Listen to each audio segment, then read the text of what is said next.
ভাই আরেকটা কথা, আপনি নাকি বাথরুমে গেলে বসেন না, ভালো করে হাত তুন না, আপনার পুরো শরীরতে নাকি গন্ধ আর গন্ধ, আপনি নাকি ঝোলা বইরা খান।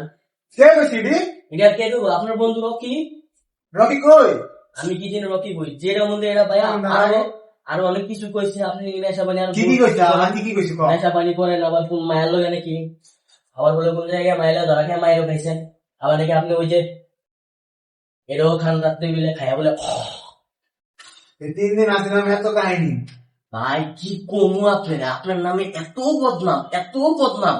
আপনার থেকে এগুলো বলছে ওর থেকে রাস্তার টুকাইও ভালো আছে, ওর মতো মেম্বার থাকার থেকে রাস্তার টুকাই মেম্বার আমরা মানে উচিত ছিল থাকা, বেটার হইতো এই কথা চিন্তা করতে। রকি কই? রকি আমার কাছে রকি আইলে ভাই আপনি কথা বলো না। কই গেছে জানোস? আমি তো ঘুমাইছিলাম, আমি কইতে পারবো না, আমি তো আমার কাছে যাবো, মানে ঘুমান ঘুমান, অনেক ক্লান্ত করে আসছে। যা তুই ওই কইছে তোর মামার কাছে যা যা। আরে ভাই আরেকটা কথা বলছি, কি কইছি? ওটা হলো সবচেয়ে জঘন্য কথা।